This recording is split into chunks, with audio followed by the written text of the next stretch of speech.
Welcome back everyone to the video, and today we are talking about the Ravens, specifically Lamar Jackson and that Ravens offense, now adding Derrick Henry to the mix, and what they can actually accomplish in this upcoming season. Now, a year ago I did a video actually talking about the Ravens offense and how I thought Lamar could actually win MVP, and that actually ended up kind of aging pretty well. So I was pretty happy about that, and I thought, like, you know what, I might as well do another video a year later now, still kind of checking up on that offense. And honestly, in my opinion, it might be better than it was last year, to be honest. So I still think the Ravens ceiling is super, super high.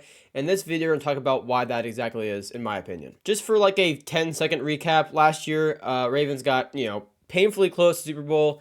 Great season, though. Lamar wins MVP. And it's pretty clear that they are a Super Bowl contender from, at least for the time being. Now, coming over to the Ravens depth chart as of right now, Lamar Jackson, of course, the quarterback. You bring Derrick Henry in free agency. Zay Flowers, Rashad Bateman, Nelson Agholor for the wide receivers.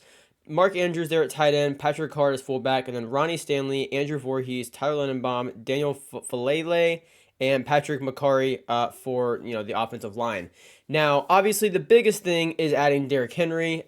In my opinion, it still does not feel real. Like, it's so weird seeing that on the Ravens depth chart. Like, it's just so weird, but it should be really exciting. I feel like the Henry news almost gets overshadowed because it was so long ago. Lots happened since then, but I think the offense is going to look really, really fun with him in there. A ton of fun options and different draws, and I'm sure there'll be a Derrick Henry touchdown to Lamar Jackson, like kind of like passing touchdown to Lamar Jackson in the goal line or something fun like that. Regardless, though, for wide receivers, I want to go down to Rashad Bateman, and that's someone that I think has a huge year. For him this season, like he has to really prove he can be a starting receiver in the NFL. He's never really been bad when he's played. He just hasn't always been able to play. He was hurt for majority of I think the 2022 season, or maybe that was last season at this point. I'm not, it's all mixed up. But regardless, he really hasn't had that season to prove that he can be a long-term starting receiver, not even just the Ravens, but in the NFL. And when I look elsewhere on the roster at receivers, Zay Flowers is obviously, really locked in there at wide receiver one. No one's taking that from him on this roster.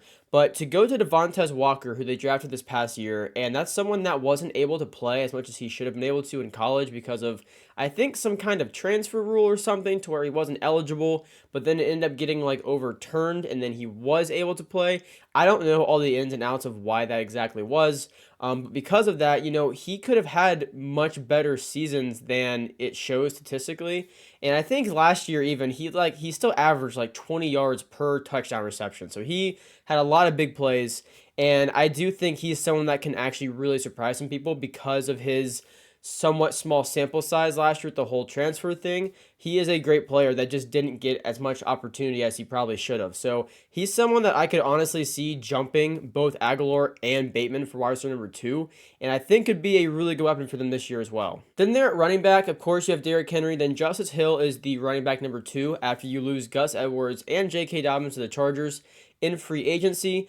Keaton Mitchell is still out, but he's definitely someone to keep an eye on whenever he's back and healthy. He was doing incredible for the Ravens until he tore his ACL, unfortunately. I don't know what his timetable is looking like as of right now, but if he can get back and healthy, he could be, a great, at least some, whenever Henry's tired or something, throw him in there. He's at least a, good starter. And if he's not going to start, then he's still, a good player to have in the mix. Of course, getting Mark Andrews back and healthy is huge for the Ravens this year. He, of course, went down last year because of the hip drop tackle, which has now been banned for this year, which I'm very interested to see how that's actually enforced.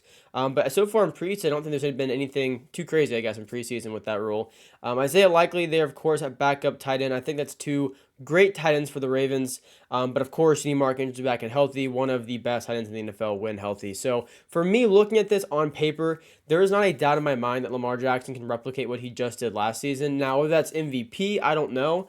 Because a lot of quarterbacks, like, let's just be real, MVP is typically going to go to the quarterback, unfortunately. I don't love that, but it takes a lot for a non-quarterback to have not even a good case, but really be even just a finalist in the MVP race.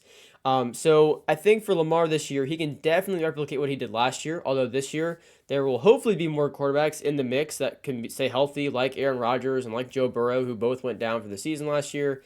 But again, regardless, if Lamar can put together a season like he did last year, MVPs and personal accolades aside, you can make another run at a Super Bowl. There's no doubt about that in my mind. So I think the Ravens offense should definitely be feared. I don't think much has changed. I would honestly argue it probably got better. I think adding Henry is better than Dobbins or Gus Edwards, and I do think Keaton Mitchell and Justice Hill can kind of fill in the same production that Gus Edwards had. And unfortunately, Dobbins just has been riddled with injuries, so I can't really say much about that. But at least for Edwards' production, I think that can definitely be replaced. Receiving wise, I would love to see Devontae Walker step up and have a huge role in this offense. I'm kind of over Rashad Bateman at this point, but I'm not going to completely close the door on that because, again, if he could just stay healthy and have a full season and have a bigger role, it might surprise some people what he's actually capable of doing.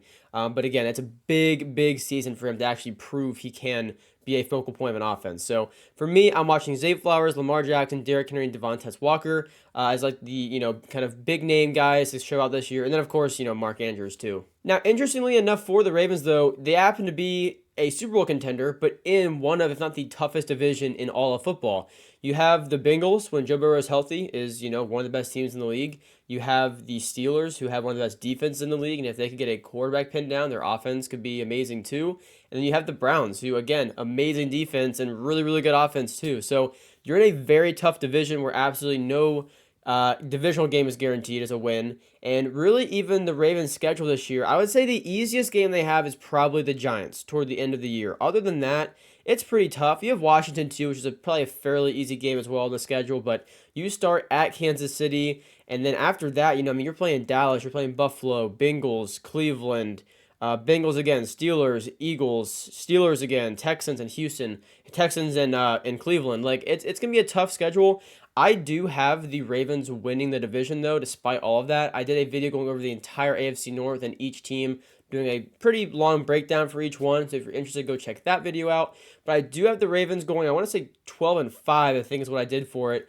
And I think 12 wins are on this roster. I really think that Lamar and the Ravens offense can be one of the best in the NFL. I think with everything Lamar brings to the table, and hopefully the receiving core only getting better than what we've seen the past few years, it's only going to help him out. And adding Derrick Henry in there, I'm not going to say you're adding, like prime Derrick Henry, but Derrick Henry has not declined as much as a lot of running backs typically do at his age, especially for his size. He is still in pretty good shape. There is still plenty of good football left in him, in my opinion. And at the very least, you can at least expect a lot of touchdowns from him on the goal line. And so I think this offense is going to be great. I do think the Ravens have a really good season this year. And it's going to be a fight. I would say it's probably between the Bengals and the Browns and the Ravens for first place. I think the Steelers need more stability at quarterback to be in that mix for first place. But if they can find that with Fields or Russell Wilson, then it's definitely 4-team race for first place. Should be a really exciting season. So for me, I'm very confident in the Ravens this year. They are one of the strongest teams in the entire AFC. I really feel like when it comes to Super Bowl teams in the AFC, you have the Chiefs, you have probably the Bengals in there, you have the Texans in there. I'm sure I'm forgetting a team off the top of my head, but the Ravens are definitely up there at the front of the pack. It's the Super Bowl window does not always last very long. We've seen it close very quickly for teams. Like a few years ago, the Bills were like a favorite, and now, not that they can't get there, but they're definitely not a favorite. So gotta capitalize while you still have that opportunity, and I do think the Ravens have that for at least this season and next season too. So hopefully they can get it done this year. If you guys enjoyed the video, though, be sure to subscribe down below. It is free. We're on the road to 1,000 subscribers. I think am 10 from 700. So thanks for all the support there. I do really appreciate it. Let me know down below, though, what you guys think of the Ravens this year. I do think they're one of the stronger teams. I'm not sure why they would have a bit of a regression. I think the only way they wouldn't find a lot of success is if they kind of drop the ball in quite a few divisional games. Otherwise, I think they're, as good as it gets in the NFL, honestly. So, let me know down below whatever you guys think about that. I do a ton of other NFL videos going over divisions and player rankings and team rankings and all that kind of stuff. And I also do draft content when the season comes around. So it's always NFL content on the channel. Thanks for watching. I do really appreciate it. I'll see you guys in the next one. Peace out.